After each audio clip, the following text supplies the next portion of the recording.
Hey guys, welcome back to the AspieWorld. What's going on in my hair? So this is a Christmas edition. I thought I'd do a Christmas type of video because it's Christmas time. So happy holidays here from all of us here at the AspieWorld. So today I was just going to go over kind of like some tips and tricks over the Christmas period to help you have a smooth Christmas and festive season. We're going to cover preparations for Christmas, schedules and lists, decorations, presents, and some travel tips and tricks for Christmas time. These are all tips and tricks that family members with a family member who has autism will find very useful, or somebody who's caring for or a parent of someone with Aspergers or autism that may find very useful. And if you have autism yourself or Aspergers yourself, you might find this video quite interesting anyway. Please give this video a thumbs up if you find this interesting. Okay, so preparation. Because autistic people find change of their routine quite distressing, and it can be quite stressful. There's a massive advantage in making something very properly organized so that the transition is way easier and less stressful. The first tip is to use a calendar to highlight specific events and time frames over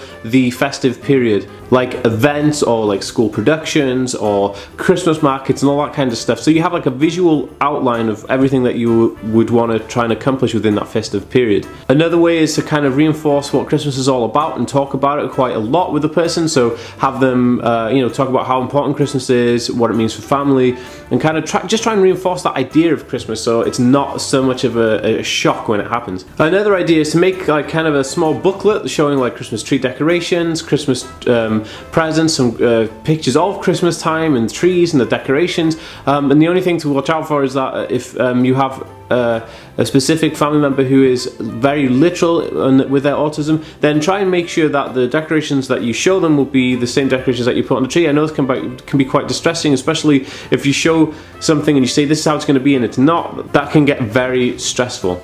Okay guys, so moving on to schedules. As most people on the autism spectrum, and I know I do, we like specific routine and schedules that are quite strict really. I like to know what I'm doing, when I'm doing it, how I'm going to do it, what time it happens in every single day, and so forth. This is why I run my life out of my iPhone calendar and my reminders and alarms. So this is a very important tool for me. So for Christmas time, this is especially very important. So for autistic children and people who take things very, very strict on the routines, I would say make a daily schedule that does not change over the Christmas period. And this includes Christmas Day. And I know it's difficult because you have a lot of different things going on, but try and make the routine as comfortable and as regular as possible so that, there's no massive change in the routines. You get up, you have breakfast, you do this, you do that, and then the bedtime routine is exactly the same. And this is super important, and I know for a fact that when my routine is disrupted, it's super stressful and distressing for me. So I have to have that routine. So this is number one, is keeping the routine completely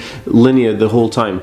Another way to get children and younger people with autism onto Christmas and getting them used to it and adding things into the schedule is adding little bits. So say you have an advent calendar and you open a little window to eat the chocolate out of, or however you do your advent calendar, so include them in that and make that part of the daily routine. So turning on the Christmas lights, or maybe opening the advent calendar, or lighting a candle. So those things are in the routine, but they're also Christmas related, so they'll kind of get used to that idea. Another cool tip for children who may get really stressed out with Christmas and the overwhelming noise and the lights and the trimmings and everything is to have some Christmas free time in the schedule. So maybe I don't know, an hour or 2 out of the day where they it's not Christmas related, they can go play their video games or have their their alone time in their room or whatever they want to do, because this is a very good way to kind of lower any stress or anxiety levels that may happen around Christmas time. Okay guys, so we're moving on to decorations. Very important part of Christmas.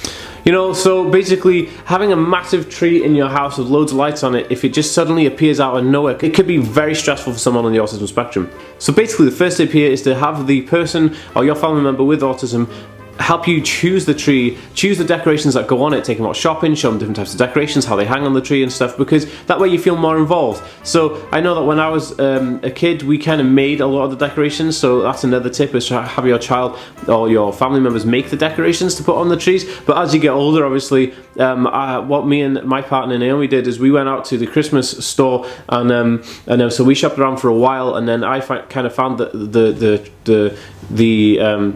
decorations and trimmings that I really kind of liked and stuff, because a lot of decorations are really overwhelming. So it's very important to pick the right decoration for your house. So I had a massive input in finding the decorations for our house, and it actually proved really successful and really well. So keep that in mind. Another idea is to kind of maybe decorate gradually. So start off small, little bits, and then gradually increase, but also include the person in the increase of the Christmas decorations. I'm sure that's what we've done, so that it wasn't such a because sometimes I feel like when there's too many things in it gets super overwhelming, and there's too many things up and there's decorations everywhere, and it can be really distressing. So bit by bit is better. So I would kind of keep all the communal type of rooms where people will be visiting, keep all the flashing lights and stuff and the massive loud noises and toys and stuff away from those areas, because if you're spending time with your family members in those rooms and you have an autistic family member, then if there's a load of people in already and you've got loads of flashing lights and Christmas noises, then this could be super distressing. Okay guys, now onto the present section. So basically I'm just going to go over some tips and tricks on how to organize and arrange the presents and stuff for Christmas time with people with autism.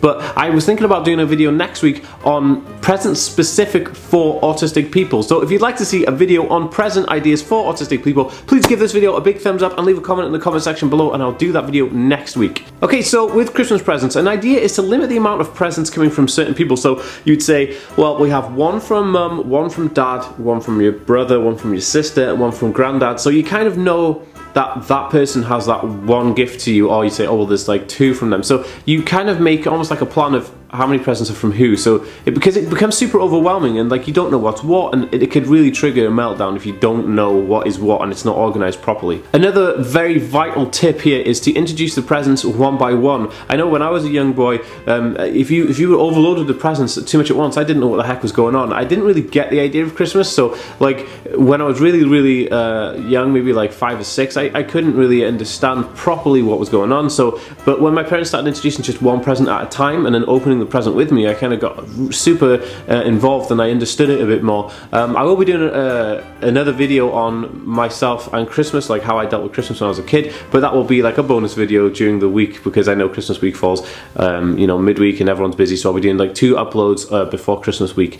Another idea is to leave presents unwrapped, so that in case they, because if you wrap a present up and it may be quite strange, the paper may be overwhelming, they may not like the texture of the paper, ripping it off may be quite distressing because obviously it's not as it was. So maybe just put the presents in a bag so that they are kind of hidden away, but you're not wrapped them in wrapping paper. That could be quite stressful for some people. Okay, so on to travel. Massive holiday event where people kind of travel to see family. You have family coming down. You have family going away everywhere to travel to see other people, or you may be going away for like the festive season for a holiday somewhere that's really nice. So a really good tip here is to think about maybe taking out autism specific travel insurance. You can find a bunch of links on the internet. I will leave one in the description below so you guys can check that out from the autism.org website. But if you are traveling this year with an autistic family member or an autistic person, then just bear in mind that traveling is super stressful. Over the Christmas period, it's even more stressful. So I would kind of make the traveling experience as super comfortable as possible, get them really into their routine, make sure you travel in good time so you can keep to their routine.